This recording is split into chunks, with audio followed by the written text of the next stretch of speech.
Thanks very much, and thanks very much for the earlier sort of talks. They were brilliant, and they were really spot on in terms of some of the things I wanted to mention here. So, a bit of context: my team at Case Western were asked by a university hospital system, which is a hospital system that covers Northeast Ohio, to help with the spatial aspects of COVID response.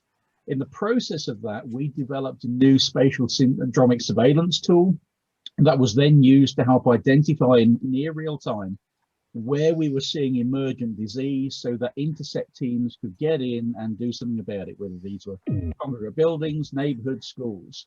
That surveillance program was then taken up by a neighboring sort of hospital system, the Cleveland Clinic, and they started adopting and collaborating in the same way. And then the governor's office also became aware of this, and now currently we're stepping this up for the entire state. So it's been a really useful system. We're now using it for mobile both testing and vaccine delivery, helping the spatial support of that, and even sort of looking for new variant detection as well. So that's the background in terms of where I'm coming from. But in the process of all of that, it's amazing how much it follows what was actually talked about earlier. I mean, Hala's experience in terms of the Trinity Challenge, we covered so many of the same topics, but maybe that was top down where ours was bottom up.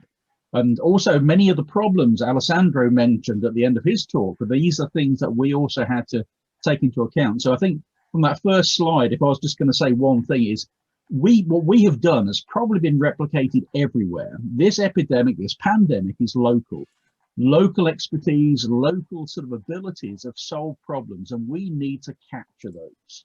And many of these are not going to be using the traditional methods like publication. So we need to find ways of tapping into that incredible resource so that everybody else can benefit from it. And if you'd like to move to the next slide, please, just quickly moving on.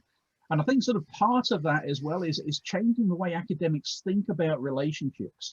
We need to know that what we think is an interesting topic may not be important at that grassroots level in terms of operations. So we need to have this dialogue, an ongoing dialogue, where not only can we learn from what has been applied already, but we can reward it.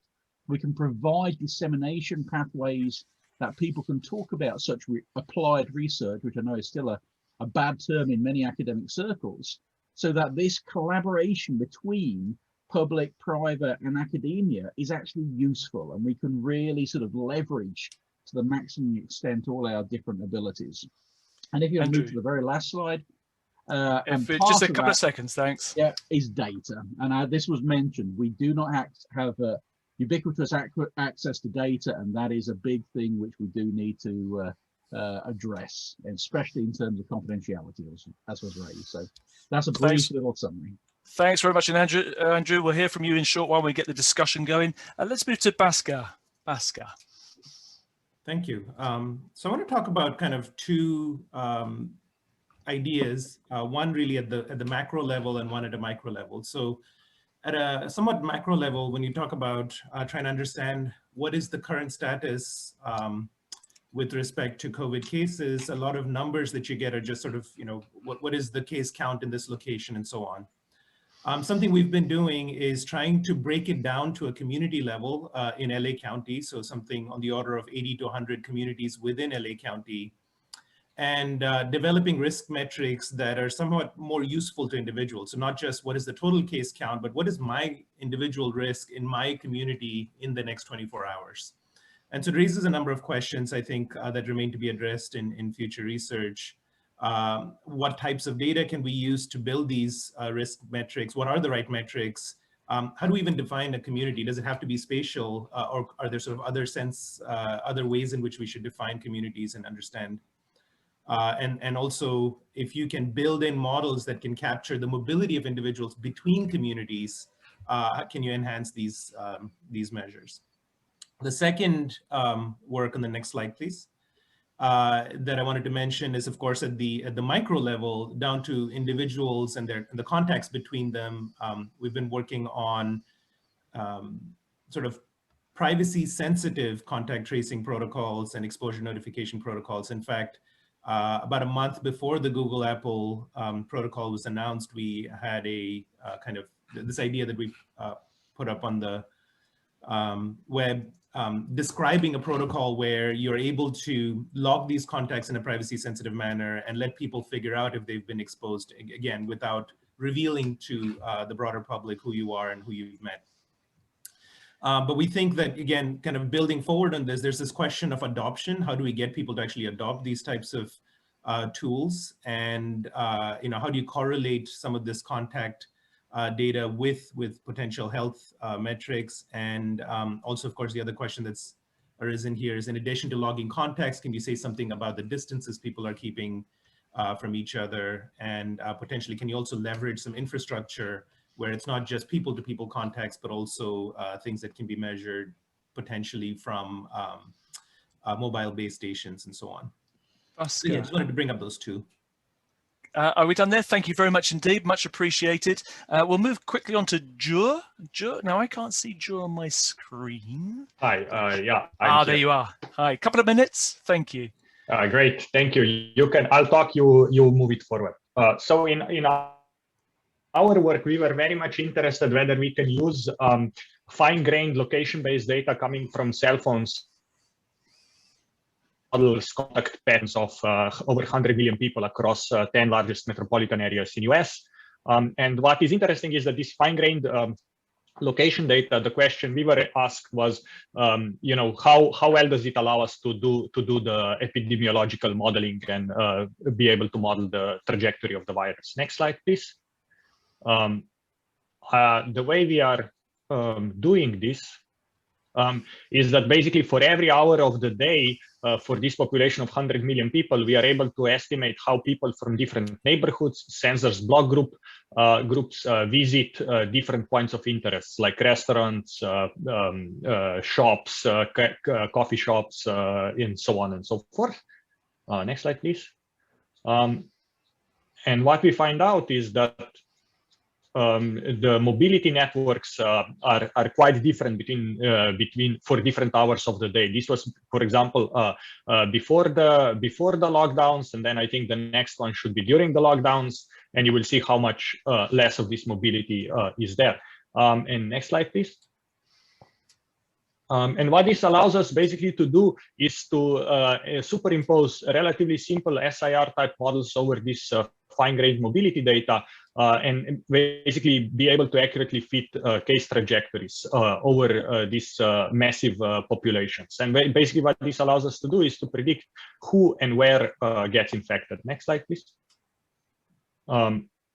Of course, this allows us then to build tools for to help support decision making and ask various types of what-if questions in terms of how to reopen the economy. Also model and get understanding of why socially disadvantaged groups get hit harder by COVID-19. Some interesting open questions that that are opened by this work is that in some sense we have this fine-grained location human contact data available, and we can build the tools, as our research shows, to make use and harness this data, and that it is kind of very important for us to be able to do proper modeling. But at the same time, it opens a lot of interesting questions around privacy, around the real-time nature of this data. It also opens very interesting questions around decision making, because the question is, how can different policies affect the mobility which affects the virus, and how do we then on top of this also model and predict behavior? For example, we find out that we were focusing on modeling the first wave. There, the mobility was very important. In the second wave, it's actually the use of masks and so on that makes mobility much less important for accurate prediction. So there is this interesting question about how do policies change human behavior? How does human behavior translate then to contact networks that translates to the spread of the virus? Thank you so much. Happy to discuss more. Thank you very much indeed. We'll get you into the conversation shortly, but let's go to Ben next, please, for a couple of minutes. Good morning. Thank you for having me. So as Brian mentioned, I'm a social scientist by training. I used to work on armed conflict. Now I work with wonderful computational modelers on disease spread. We had the honor of working with Professor Vespignani. And the problems we run into are really at the interface of my old life and the work that I'm currently doing. And there are just two listed here. So areas of high spillover risk are socially complex, relatively data poor. As folks on the call know, it's often extremely difficult to gather data on at-risk populations because they live in insecure areas. Sometimes they're migratory, or there are government restrictions on data collection. So we just have blind spots systematically. And this makes it difficult to model, and it also makes it difficult to design and to evaluate interventions to reduce spillover risk and actually ameliorate the risk itself. If you go to the next slide. The challenges are many across areas with high spillover risk. There's high levels of mobility, often unmeasured mobility, displacement from armed conflict, from natural disasters, unmeasured border crossings, high levels of informality, people living in informal settlements, sometimes dense, sometimes dispersed, and high levels of invisibility. Around 1 billion people globally who are not kind of captured in official census data because they lack legal identity. And so we lack, in many cases, data on the basic structure of populations, on their behavior, on their movement, on their beliefs. And of course, we lack routine health surveillance data and biological sampling for many of these populations as well. So if you go to the next slide, one extraordinary thing that the NSF could do is to scale up systematically and to sustain data collection on these kinds of communities, zooming in on the vulnerable and the invisible in many cases. So displaced persons, migratory workers, the rural poor, people who lack legal identity, to measure a lot of the factors that we've discussed this morning, contact, mobility patterns, border crossings, attitudes, beliefs, behaviors. And of course, we have tools to do this. In the humanitarian community for years, there have been high frequency mobile phone surveys, often panel surveys generating data on the same individuals over time on a daily time step or faster. There are opportunities for new sensors, for satellites, for observation to gather data, objective data on movement, and extraordinary opportunities to gather biological data, whether it's from engagement with clinics to do deep sequencing on sampling, on samples or sampling mosquitoes for disease. The crucial variable here is just speed and coverage to be able to generate this kind of information efficiently at scale. And there are clear ethical challenges, of course, particularly when thinking about vulnerable populations. Human rights organizations that I talk to on a regular basis are already concerned about the normalization of surveillance due to COVID. So we need to generate this data, but we have to do it the right way. And if we do, if you go to the last slide, and then I'll stop. Just a couple of seconds. Yes, indeed. So what we'll get will be better modeling, better design of risk reduction programs. And crucially, the thing I would love to see and that we can do as a community is true randomized control trials in the field to understand the causal impact, the efficacy of interventions to reduce the risk. If we bring this kind of sociological, political, economic data together with biological data at speed, at scale, we can generate a much more cumulative body of knowledge on what works. And I'll pause there. Thank you, Ben. Perfect. We'll come back to you shortly when we have our conversation. John Rogers. John Rogers is our next. I don't see John on my screen yet. I'm here. I don't know if you can see Hi, me. John. Yes, we can see you now. Yep.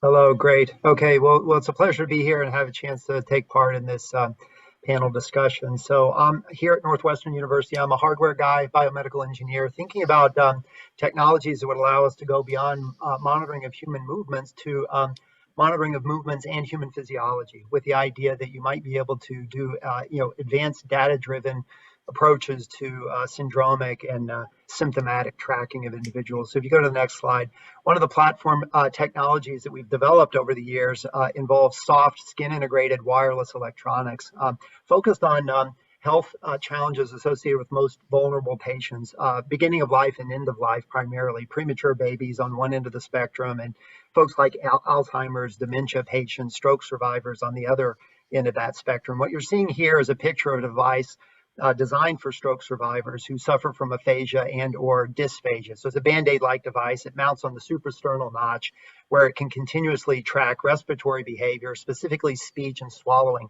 activity. And so this device was at advanced stages of development about this time last year when the pandemic hit. And so we received a tremendous number of requests from the clinical community here in Chicago to adapt and customize that device for monitoring of key symptoms associated with COVID-19. If you go to the next slide, JAMA publication that appeared in April identified those symptoms as fever, cough, and shortness of breath.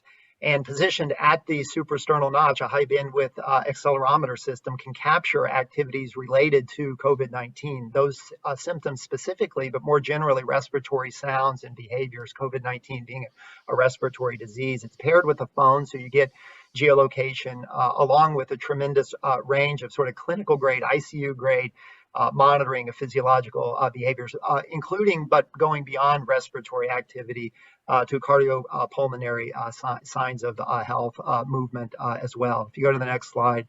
So with an NSF Rapid grant, we were able to deploy these devices at scale, develop a full stack system of hardware and software. This is a picture of a device that was deployed on a nurse who contracted COVID-19 early on. We monitored her through her hospital stay and then for 4 weeks after she was released to the home. So we can monitor her position, but also the symptoms associated with the disease. So we can track the progression of her recovery through various stages of the disease. We can monitor her response to novel therapeutics, and we can do that in the hospital and in the home. If you go to the next slide. So I think there are tremendous amounts of data, tremendous opportunities here, both on the hardware and the data analytics side. So that's all I have to share for now. Thanks. John, thank you very much indeed. And because you can never have too many Johns, we also have John Stankovic. John Stankovic, again, I can't see you on my screen yet, but I'm sure you're here. Yes, I'm here. Ah, lovely. Thank you. Couple of minutes, please, John. Okay, so I've worked on very large scale wireless sensor networks and also work with sensor body networks for health. And I want to briefly mention two, I think, really important challenges. And the first is that we really need truly smart environments, not just put a lot of sensors out there. And, we see that smart cities are progressing and people have been developing that for a long time. The same with smart health. Applications are being developed and they're getting better, but I don't think either one of those is really smart yet. And in addition, they have to be improved individually, but the integration between the two and how they interact with each other is also central. And I see very little work on that area.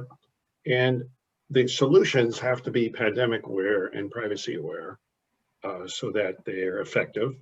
And the other challenge is the notion of a cognitive assistance. And I will say more about that in a second. So next slide. So to address these challenges, I think the first step is pervasive sensing, like many people are talking about, where we have on-body wearables and in situ sensing to detect symptoms.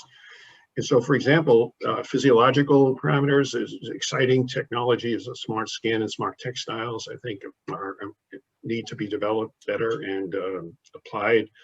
The notion of really identifying mental health. And so I think we can do that with smart watches, listening to voice, knowing location activities so we know where they are, what they're doing, and their health status.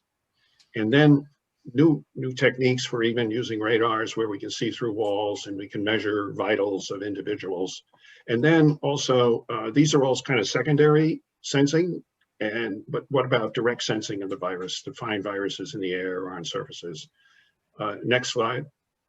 I also want to emphasize that sensing and monitoring and understanding what's going on is step one. We also want to actuate. And so in a building setting, whether it's office buildings, homes, train stations, we want to have self-cleaning surfaces, measuring air quality and ventilation. And I want to broaden the notion of actuation to not just physical actuators, but the concept of providing information to people, reminders, suggestions, alarms, and so on, and doing that through this cognitive assistant. Next slide. And so in the end, what we want for cognitive assistance is true personalized intelligence about pandemics and about their general health. I think a lot of things we do for related to pandemics will also help people in general. They don't have to be about only a pandemics. And the concept is that these smart, intelligent assistants hopefully can be running on a smartwatch or on a wearable and be very, very comprehensive in dealing with some of all the issues that I've just listed here. So I'll just, by the way, things like Siri or Alexa I think of it as data exchange. You ask a question, they look it up and they give you an answer. That's not general intelligence. Thank you very much indeed, John. John, is it John or Jack? Which is your preferred? Either one. Okay. I'm officially gone, but I go by Jack. All right then, Jack, thank you very much indeed. Last but not least, I have Amy on my list here. Amy, again, I can't see you at the moment. When you speak up, I will. Is it okay? We can hear you. Hi. Okay, great.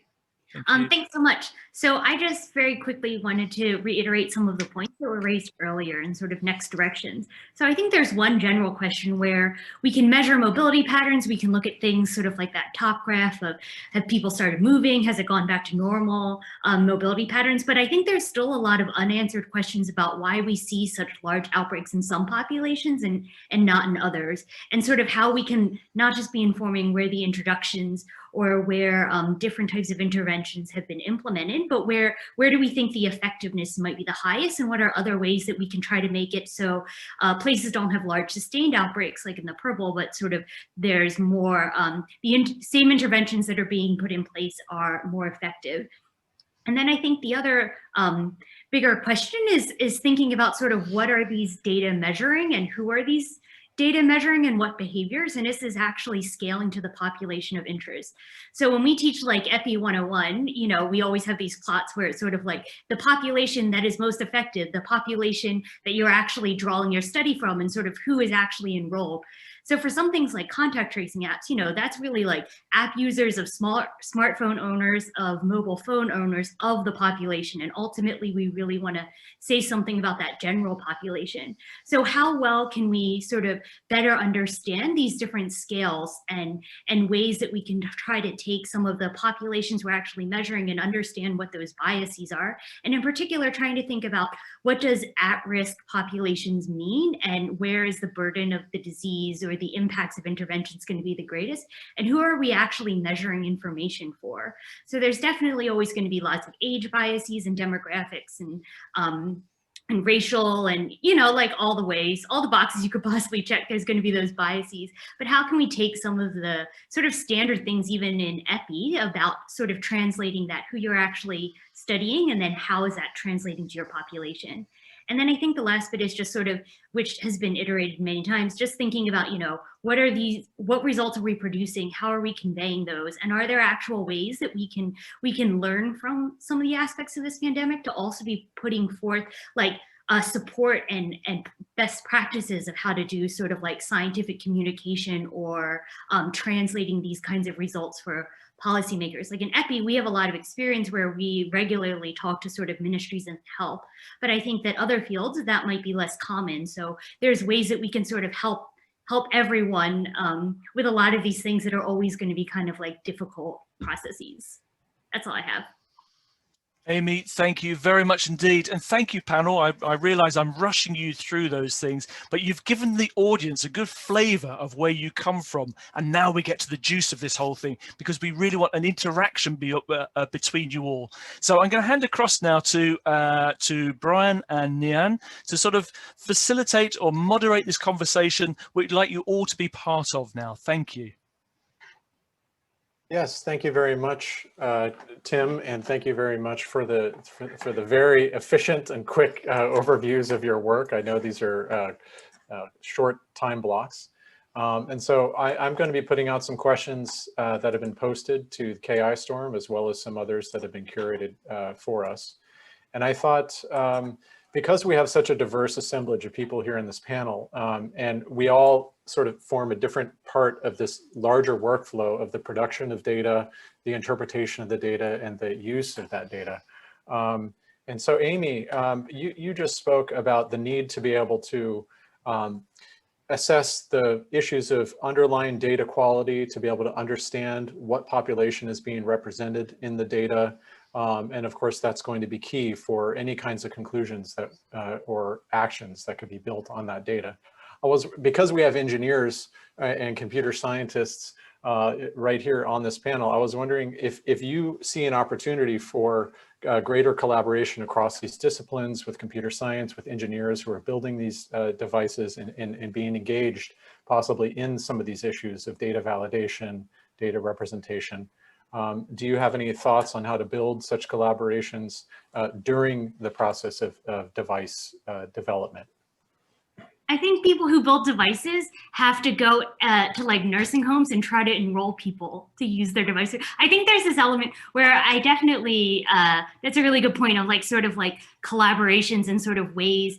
A lot of these things are not like unique to this particular problem, and a lot of fields have been studying it a lot longer. But I think there's an element that I really find that's useful of just actually trying to like implement or like trying to actually work with like a Ministry of Health or something to try to get some experience. So in like our PhD students, for example, we often have, they'll go and like, they'll try to do some primary data collection in field. And I think that like that perspective is really useful and really common in EPI, but maybe less common in other things. So I think I'd encourage people to try to sort of be working across, but like on all aspects. So I think a lot of times, even if they're like multidisciplinary projects, there's the people who like build the things, and then there's like one person who can go between those people, and then the people who analyze the next bit, and then there's another person, versus like everybody actually working on all the different aspects together. Yeah. But also, like, if buttons were bigger, I think it would help adoption with certain communities. Sure, yeah. So there's the real world challenges of deploying these devices, and then there's the sort of framework in which devices are validated and developed in labs. I wonder if John or Jack would care to mention or discuss the issue of, you know, the framework in which you develop wearable sensors and the conditions that you put them in through during the process of, you know, device development versus sort of field deployment and the use of devices in a general purpose way in very diverse real world settings. Do you think that we have a workflow that permits this sort of broader validation and understanding of the data that would be generated from your wearable devices?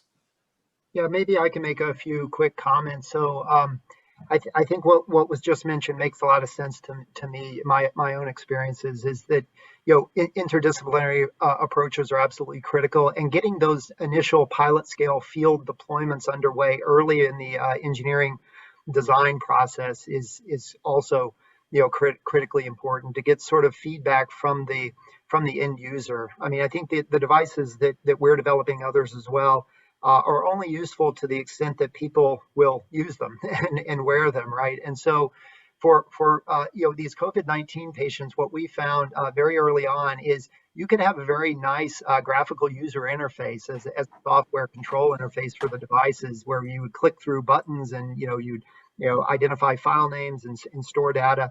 It's totally impossible. They have no patience to deal with any kind of user interface, really, no matter how slick you could possibly make it. So it really needed to be totally zero burden in a sense. It just didn't have the the energy or the capacity to pay attention and play with the device or an app on a phone. So we designed our platforms to be totally automated. So when they're placed on the body, we have an integrated temperature sensor that recognizes the device is mounted up, and it automatically starts recording once that sort of skin temperature value is reached. The devices are then removed. They go onto a charging pad to recharge the battery, and the user doesn't have to do anything except for place the device on the charging pad. That automatically initiates a wireless data transfer protocol that moves data from an embedded memory on the device to a local iPad that then sends the data up to a cloud interface where all the data analytics is performed, thereby generating a graphical user interface that the physicians can engage with. So it's really that full stack of combined software, hardware, data analytics, user factors. It really all has to be built in, to the development program, very, very early on in the process.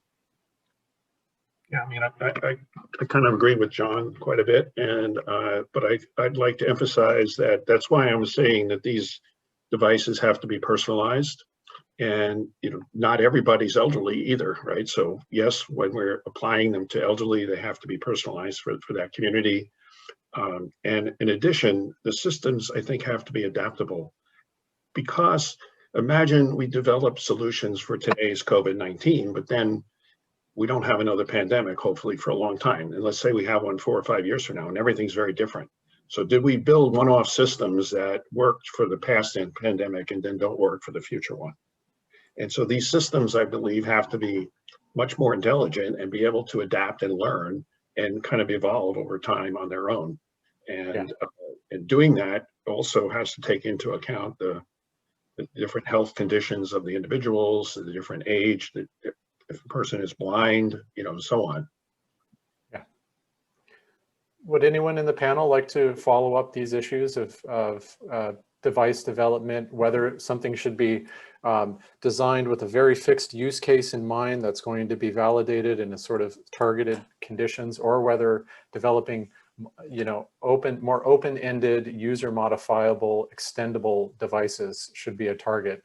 And maybe we could just be thinking about the specific challenges like a pandemic preparedness, and if anyone has any further questions or follow-ups on that. Any computer scientists or health geographers care to weigh in on this issue? I think the one comment I would make is it's also important for these devices to be interoperable. You can quickly end up in a very fragmented space where everyone has a device of their own, and these devices don't talk to each other. That the data that they produce are not in standard formats or are proprietary. So we should be careful not to end up with a lot of sort of siloed solutions, and that in fact hurt each other in some sense. Yeah. I would echo that. I think everything has to be scalable. I mean, we've seen too many. I mean, contact tracing, I think, is a good example. I mean, how many different contact tracing apps or sort of new technology is available? But when you get onto the ground with the people actually trying to solve the problem on a day-to-day basis, they don't have the bandwidth to try and sort of figure these problems out. So it has to be user-friendly, scalable across all communities to all types of data analysts who are ultimately going to be part of the process. Yeah, so Ben, you mentioned in your panel the need for long-term longitudinal randomized trials that would be targeted towards particularly important populations. Maybe you could reflect on some of the challenges of developing devices in that sort of a context, taking up Andrew's issue of wanting devices to be able to be scalable, to be able to generate data that can be shared, and facing those challenges. It's a good question. I want to go away and think about it for a while, but while I'm on the hot seat, I think, I was thinking about, developing countries and particularly, vulnerable populations and fragile, unstable areas in developing countries. And of course, they're the kind of like the obvious challenges of robustness, device robustness, and the ability to kind of store data, to link asynchronously, like all of a wide variety of design challenges around those issues. More substantially, though, there are issues of trust, right? And you have to be able to get people to use these devices to feel comfortable sharing data.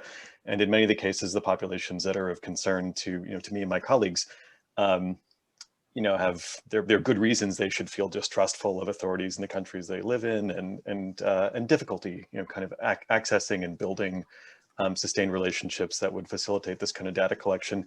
So the kind of successful experiments I've seen have been slow. They've been patient work, often involving small cohorts, engaging with community leaders to socialize technologies, get people comfortable, to make data transparent and legible, so that kind of the people generating the data understand what they're giving up and what they're getting back in return. So I think there has to be a kind of a very healthy interchange between the builders, the users, and the surveilled. That would answer to some extent some of the human rights questions that I flagged just briefly in my commentary, that are really salient for displaced persons, for ethnic minority populations, for folks living in informal settlements. So we've got to meet them where they are, and I think the kind of interdisciplinary conversation we're having now would facilitate that. Just takes time.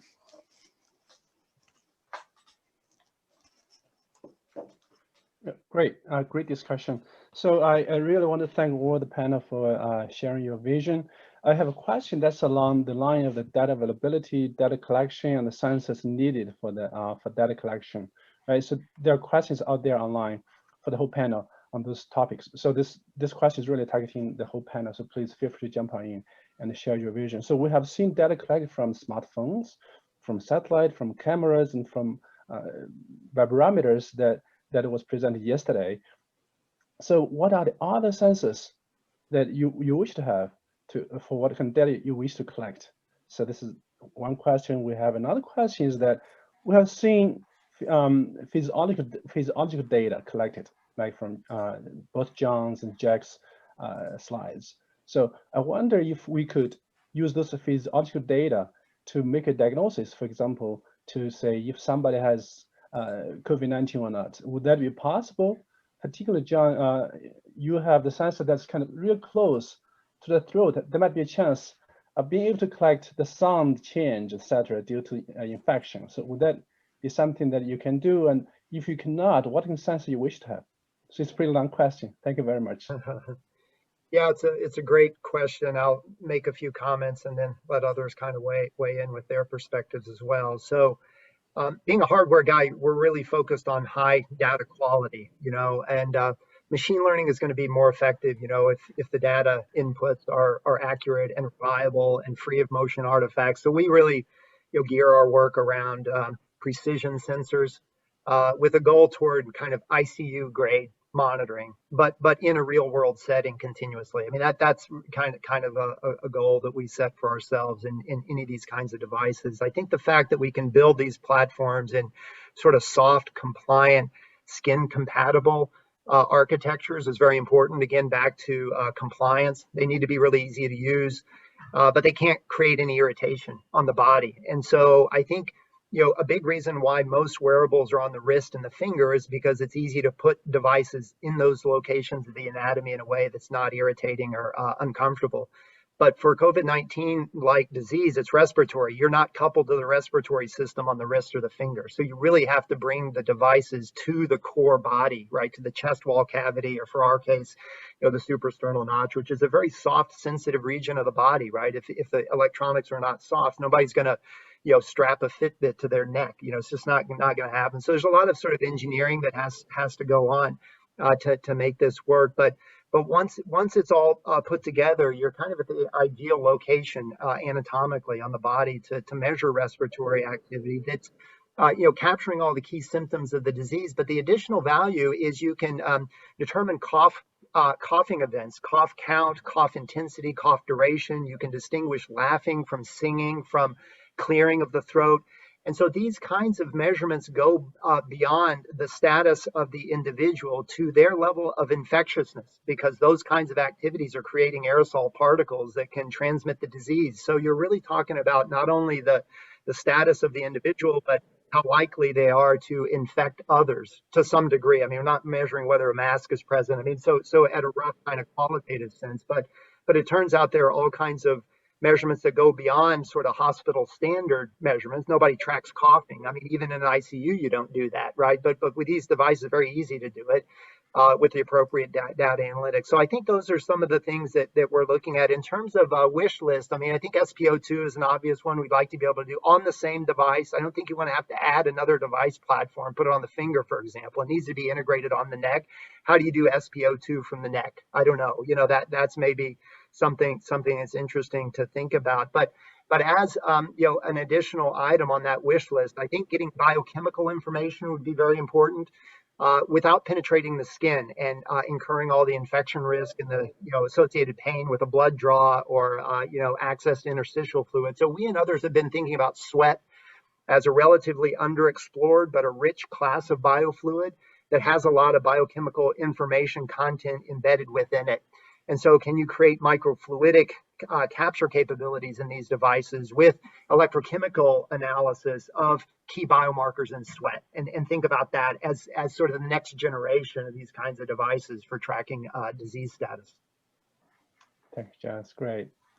What if we were able to create an infrastructure that would be able to produce a tattoo that could detect the virus directly? And so if a new virus came along, this infrastructure would be able to detect from the virus how we should detect it in a sensor, and then put that sensor on one of these little tattoos, and then send that to everybody. Great. Thank you, Jack. So anyone want to jump on in and chat a bit regarding data availability? There seems to be a recurring question online from Storm regarding how can research scientists get access to the data, and if the data there, then we don't need to recollect it anymore, right? So this is a recurring question. I wonder if anyone wants to jump in and share your view on that. I think this is an important question. Like some of the work we've done with LA County, we actually took the initiative of helping to clean some of the data from LA County and have it posted on GitHub. But we'd be happy for researchers from around the country and beyond to access it and use it. But I'm not aware of kind of a central repository where all of these data sets are being curated. It seems like an extra work to go figure that out and have our data sets added to it. So yeah, I'm curious if there are efforts underway where it's as simple as sending an email with a pointer to your data set and someone can come and collate them and so on, or something much more structured, if there are efforts like that out there. All right, so I see another interesting question being posed to KI Storm that might also broaden the discussion, or at least focus it on the particular issues of monitoring movement and contact tracing. So there's a question posted saying, why did the smartphone-based contact tracing apps fail? Of course, that's a loaded question. It assumes that they did fail. So that's one point of possible discussion.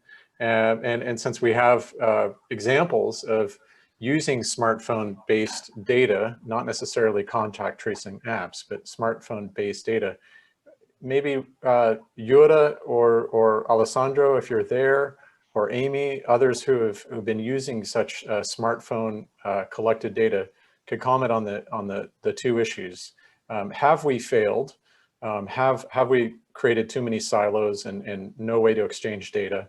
Or are there good lessons to be learned and built upon from this COVID-19 experience?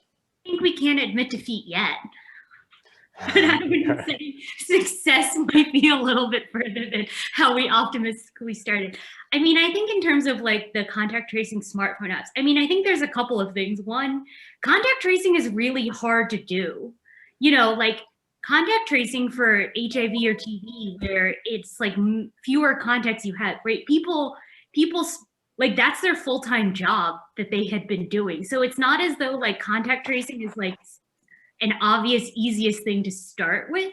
So I think that's part of it, that like contact tracing has a lot of nuance. It requires a lot of integration of people who like know the community and sort of like ways that you can get more detailed information or sort of reduce stigma about things and being able to have a lot of trust. So I think like that's part of it.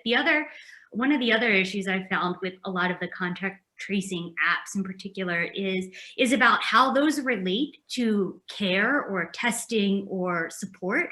So I think in some countries where it's been a lot more successful, it's because there's a direct relationship between that with if you put in all of these contacts, then someone immediately, like it's very easy for all of those people to then be able to get a test. It's easy for them, they're able to get care, if they have to stay home from work, there's like support systems. So I think there's an element where a lot of it has sort of been decoupled with the actual like supporting to mitigate the pandemic and those infections.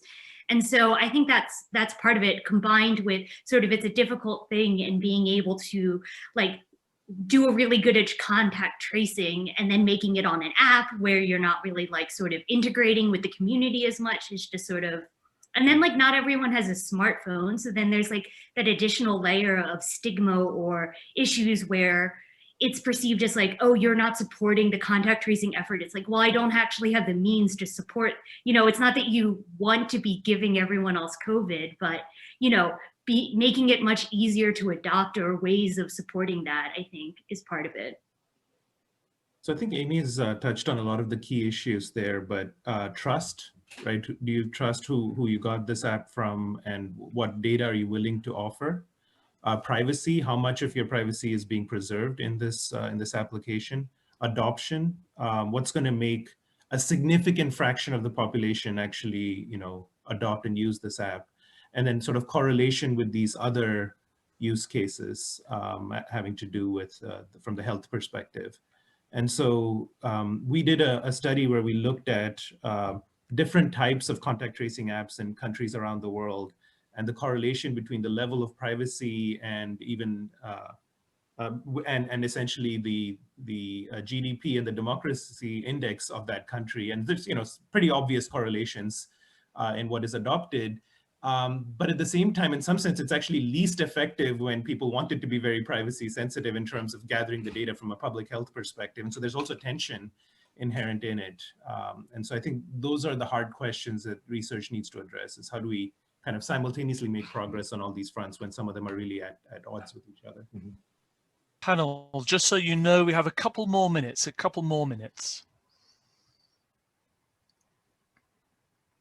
Oh, I didn't mean to interrupt you. So no, that's great. I think this so. Is I consider this sort of a key issue. I'm sure somebody else on the panel might have something to say about this. Are we there yet?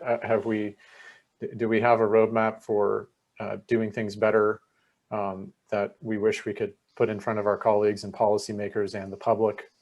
I think one of the challenges is, I mean, we've sort of touched on this with other people, but if you're an essential worker, where is the benefit for you to be involved in a contact trace system when, if you now come in contact with somebody who is positive, it means that you no longer have any employment opportunity.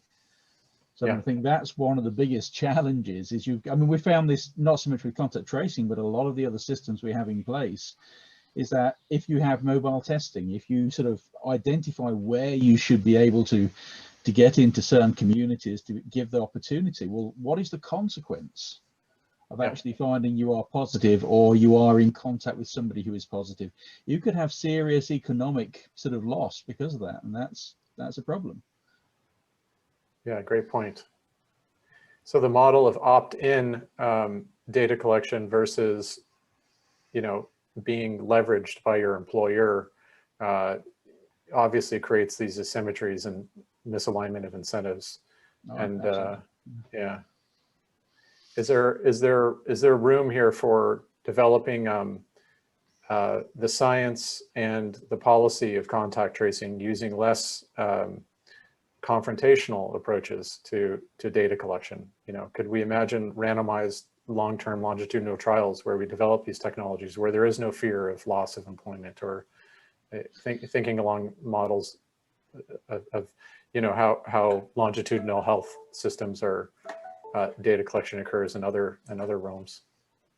I'm just curious if we see the same issues crop up in countries with really robust social safety nets.